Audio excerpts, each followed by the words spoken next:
Hello students. सो आज हम अपने इस वीडियो में क्लास 8 का जो चैप्टर 4 है वो करेंगे।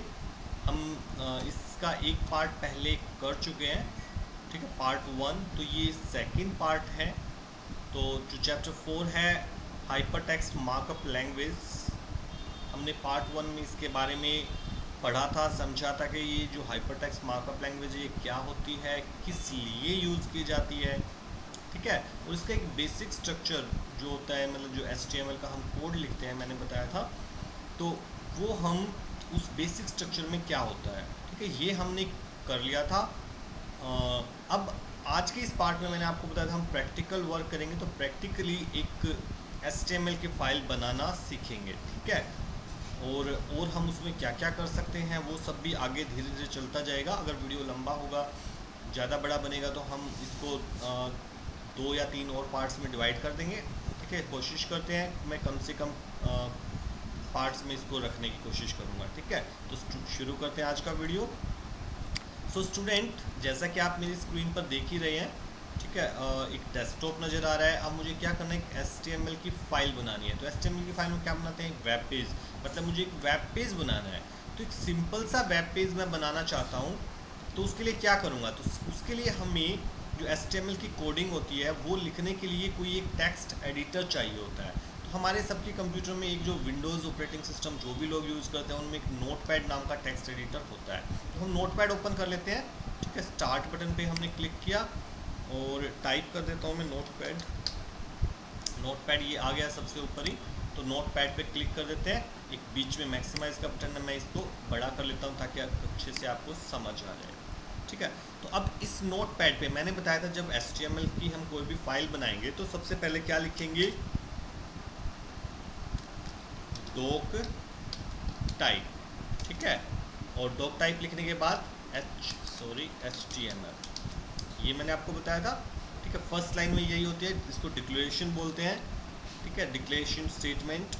इसमें हम ये डिक्लेयर करते हैं कि जो डॉक्यूमेंट हम बनाने वाले हैं एक HTML का डॉक्यूमेंट है। उसके बाद मैंने बताया था एक HTML का एलिमेंट होता है, ये लेना होता है, और इसके बाद इस HTML एलिमेंट को क्लोज करना है। क्लोज करने के लिए सेम वैसा ही लिखते हैं, बस इस जो फर्स्ट एंगुलर ब्रैकेट स्टार्ट की उसके बाद ये स्लैश का साइन लगाते हैं, ठीक है। इस अब ये क्या कहलाएगा, HTML का स्टार्टिंग टैग, और ये वाला जो क्या कहलाएगा, HTML का क्लोजिंग टैग।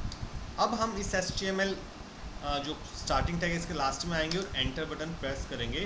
इसके बीच में लिखेंगे कोडिंग, क्या, हेड। आपने पिछले वीडियो में देखा था मैंने इनको कलरफुल लिखा हुआ था ना, ऐसे कलर वगैरह लिखने से कोई फ़र्क नहीं पड़ता, वेब पेज वैसा ही रहेगा, ठीक है। वो तो कलर्स मैंने आपको दिखाए थे सिर्फ इसलिए समझाने के लिए, भाई हेड पार्ट अलग है, इसका क्या काम है, बॉडी पार्ट ये है, इसका क्या काम है, मतलब वो कहाँ लिखा जाएगा, ठीक है। उससे कोई फ़र्क नहीं पड़ता, इसको आगे पीछे लिखने से भी कोई फ़र्क नहीं पड़ता, जैसे मैं अभी बताता हूँ आपको।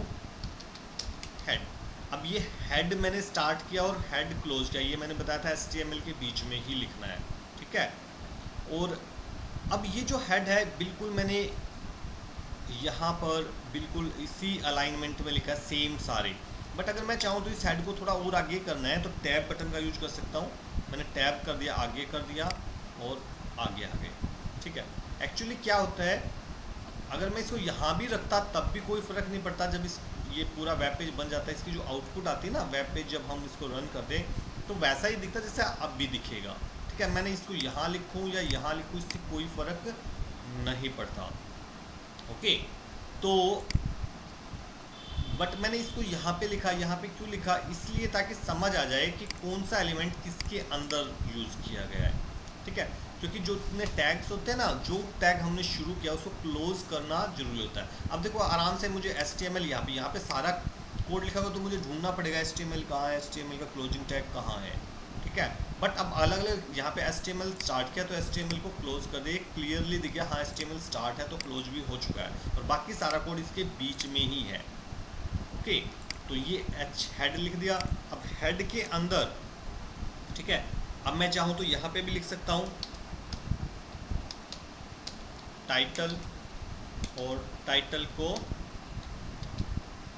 क्लोज कर दिया। अब देखो इसको चाहे ऐसे लिख लो ठीक है, यहाँ पर मान लो मैंने टाइटल कुछ भी डाल दिया। टाइटल क्या डाल दिया? My first web page. Okay, ये मैंने टाइटल बना दिया इसका। अब देखो इस टाइटल को चाहे ऐसे लिख लो, या मैंने टैब देखी इसको थोड़ा सा और आगे कर दिया, क्योंकि ये हेड टैग है, हेड टैग लो। जब इसका जो कंटेंट है वो थोड़ा सा आगे से मैं स्टार्ट करना चाहता हूँ, ताकि समझने में आसानी रहे कि भाई ये जो टाइटल है ये इस हेड का कंटेंट है। ठीक है, थोड़ा क्लियर विजिबिलिटी अच्छी हो जाए, तो इसलिए लिखा है। बाकी फ़र्क कोई नहीं पड़ता, इसको यहाँ पे भी रखते हम, ये यहाँ रखते तब भी एक ही बात थी। ठीक है, या इसको इस तरीके से रखते तो भी एक ही बात है। यहाँ पे हमने ऐसे रख लिया इसको, ये देखो कि हेड स्टार्ट किया, हेड यहाँ पे क्लोज कर दिया। ठीक है, और इसी प्रकार ये टाइटल, फिर हेड के अंदर टाइटल टैग स्टार्ट हुआ, टाइटल क्लोज हो गया हेड के अंदर ही अंदर। और इस टाइटल के स्टार्ट और जो क्लोज टैग है इसके बीच में मैंने लिखा माई फर्स्ट वेब पेज। तो ये भी एक ही बात है। ठीक है, तो इससे कंफ्यूज नहीं होना कि जैसे मर्जी लिख लो, ऐसे भी लिख दिया, अभी भी वही बात है। बात तो वही है ना कि हेड का स्टार्ट टैग है, फिर उसका क्लोज टैग है, उसके बीच में टाइटल टैग स्टार्ट हुआ है और हेड से पहले ही वो क्लोज हो गया है, और इन दोनों के बीच में कुछ टेक्स्ट लिखा है टाइटल का। ये भी वही बात है। इसको और बेटर बनाने के लिए हमें कुछ ऐसा करना चाहिए कि इसको एक स्टेप आगे, इसको एक स्टेप आगे और इसको एक स्टेप और आगे। अब ये बहुत ही ज़्यादा आसान हो गया समझने। भाई HTML है, उस HTML के अंदर एक हेड टैग स्टार्ट हुआ है जो स्टार्ट हुआ और क्लोज हो गया, इसके बीच में एक टाइटल स्टार्ट हुआ है, क्लोज हो गया, और इसके बीच में ये इसका कंटेंट है। ठीक है, तो समझना आसान हो गया। अब हेड क्लोज होने के बाद क्या आएगा? बॉडी। अब क्योंकि बॉडी जो टैग है, ठीक है, वो हेड के अंदर नहीं है, वो HTML के अंदर, तो HTML से एक स्टेप आगे ले लेंगे हम। तो यहाँ पे बॉडी स्टार्ट किया और सॉरी क्लोज करना है, बॉडी क्लोज किया। ठीक है, तो ये ध्यान से समझेंगे तो इस बात को। अब बॉडी के अंदर जो भी हमने लिखना है, ठीक है, वो अब बॉडी के अंदर का कोई भी कंटेंट तो वो इसके एक स्टेप आगे ले लेंगे। जब भी किसी टैग के अंदर कोई काम करते हो उसको एक स्टेप आगे ले लो। टैब बटन का यूज करके आप आगे आ सकते हो। ठीक है, कीबोर्ड में होता है, तो इससे फाइल आसान हो जाती है समझनी, और कुछ नहीं है। बाकी यहाँ पे भी लिख दो तो भी वही बात रहेगी। ठीक है, सॉरी। तो जैसे मैं यहाँ पे अब क्या लिख देता हूँ, this is first web page created by me. Okay, तो मतलब जो कंटेंट है वो सिर्फ ये है। मैंने बताया था जो हेड के अंदर जो कंटेंट होता है ये वेब पेज पे डिस्प्ले नहीं होगा। इसका मतलब ये जो लिखा है ये वेब पेज पे नहीं दिखेगा, पर जो बॉडी के अंदर का कंटेंट होता है वो मुझे वेब पेज पे दिखता है। ठीक है, तो अब इसको देखेंगे कि आप वेब पेज पे क्या दिखेगा और क्या नहीं। तो उसके लिए पहले तो मैंने जो ये फाइल बनाई इसको सेव करना ज़रूरी है। तो इसको सेव कैसे करेंगे? तो सेव करने के लिए मुझे फाइल जो है इस फाइल पे क्लिक करेंगे और सेव बटन पे क्लिक कर देंगे, तो सेव एज का डायलॉग बॉक्स आएगा। और यहाँ पर हम नाम दे देते हैं इसको, क्या नाम दे, टेस्ट लिख दूँ मैं, टेस्ट, सिर्फ टेस्ट नाम दे दिया, टेस्टिंग नाम दे दिया। ठीक है, अब ये नाम देने के बाद देखो दो चीज़ें जरूरी है। या तो आप यहाँ सेव एज टाइप में जाके, अच्छा इसमें तो आ ही नहीं रहा ऑप्शन, तो आपको डायरेक्ट टाइप ही करना पड़ेगा। ठीक है, कुछ टेक्स्ट एडिटर होते हैं वो यहीं पर आपको हाइपर टेक्स्ट मार्कअप लैंग्वेज का ऑप्शन देता है, वो सिलेक्ट कर लो और सेव कर दो, तो ये फाइल HTML की फाइल के रूप में सेव हो जाएगी। बट अगर मैं अभी डायरेक्ट ऐसे कर दूँ ना इसको सेव, तो ये क्या होगा, एक सिंपल टेक्स्ट फाइल के रूप में सेव हो जाएगा, HTML की फाइल नहीं बनेगी। तो HTML की फाइल बनाने के लिए या तो इसको यहाँ नीचे से हमें HTML सेलेक्ट करना पड़ेगा, बट यहाँ नहीं है, नोटपैड में नहीं होता। ठीक है, जैसे नोटपैड प्लस एडिटर आता है उसमें मिल जाता है ऑप्शन। तो अब यहाँ पे हम क्या कर देंगे, HTML खुद से टाइप कर देंगे, .html। नाम कुछ भी रख लो, नाम रखने के बाद लास्ट में क्या लिखना है, .html। या सिर्फ .html लिखते हो उससे भी काम चल जाता है। ठीक है, तो ये लिख दिया। अब इस फाइल को सेव करना है कि कहाँ। अब सेव करने से पहले मैं लोकेशन देख रहा हूँ, देखो डेस्कटॉप है, डेस्कटॉप पे सेव हो रही है, तो मैं इसको सेव कर देता हूँ और यहाँ से क्लोज भी कर देता हूँ। ठीक है, इसको मैंने क्लोज कर दिया, तो क्लोज कर दिया। तो डेस्कटॉप पे देखो आगे testing.html, तो ये फाइल मेरी आ गई है।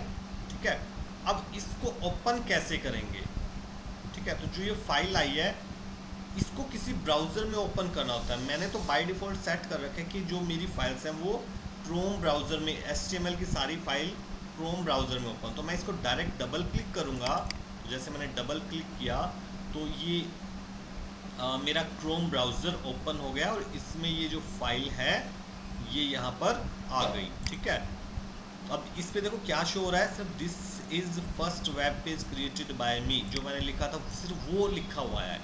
एक मैंने टाइटल भी लिखा था ना, क्या लिखा था title, my first web page, वो कहाँ है, वो देखो यहाँ पे ऊपर ये माई फर्स्ट वेब पेज, जो टाइटल बार है टाइटल बार में नज़र आएगा। ठीक है, तो ये टाइटल में नजर आया, वेब पेज पे डिस्प्ले नहीं हुआ क्योंकि हेड के अंदर मैंने बताया जो भी कंटेंट लिखेंगे टाइटल हेड के अंदर ही लिखा था ना, तो इसलिए वो वेब पेज पे नज़र नहीं आया, टाइटल में नज़र आएगा। तो टाइटल बनाने के लिए हेड टैग का यूज़ होता है। तो ये हो गया, ये था एक सिंपल सा तरीका। अच्छा, अभी इसको एक बार मैं इसको क्लोज कर देता हूँ। ये मैंने जो गूगल क्रोम है अपना क्लोज कर दिया, ये वाली फाइल थी। अगर मुझे अभी इसी का कोड चेक करना हो, ठीक है, तो क्या करेंगे। अच्छा, कई बार मैं पहले ये बता देता हूँ, जैसे डबल क्लिक करने से कई बार आपकी फाइल ओपन नहीं होती।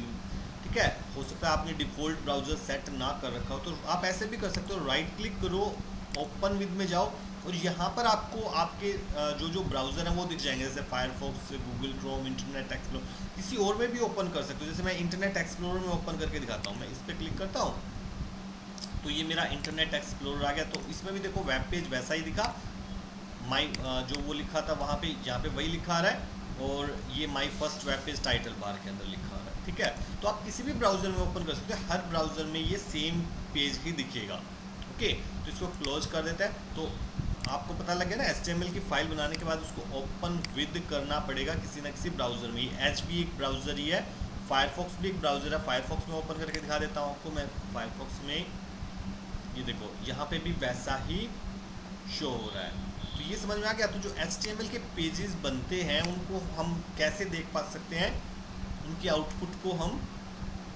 किसी ना किसी वेब ब्राउज़र में। ठीक है, तो वेब ब्राउज़र कौन कौन से थे आप इंटरनेट पे सर्च कर सकते हो। कुछ तो मैंने आपको नाम बताई दिए, फायरफॉक्स है, गूगल क्रोम है, इंटरनेट एक्सप्लोरर है, एक माइक्रोसॉफ्ट का एज नाम से भी आता है। ठीक है, तो इसके अलावा भी और भी बहुत सारे होते हैं, आप कोई भी यूज़ कर सकते हो। इंस्टॉल कर लो पहले अपने कंप्यूटर में, फिर उसको यूज कर सकते हो। अच्छा, ये तो था कि वेब पेज हमने देखा, लेकिन अगर मुझे वही कोडिंग देखनी है इसकी, वो कैसे देखेंगे। उसके लिए दोबारा इसी फाइल को नोटपैड में ओपन कर लो। नोटपैड में ओपन करोगे तो कोडिंग दिख जाएगी, ब्राउज़र में ओपन करोगे तो वेब पेज दिख जाएगा। राइट क्लिक किया, ओपन विद, और ये नोटपैड। कई बार होता है नोटपैड आपको यहाँ ना दिखे तो चूज़ डिफ़ॉल्ट प्रोग्राम्स में आप चले जाना और यहाँ पे क्लिक, यहाँ पे दिख जाएगा। यहाँ भी ना दिखे तो अदर प्रोग्राम्स में क्लिक करना, नीचे यहाँ पे आके देख लेना, तो कहीं ना कहीं आपको ज़रूर दिख जाएगा। जहाँ भी दिख जाए इस पर क्लिक करना।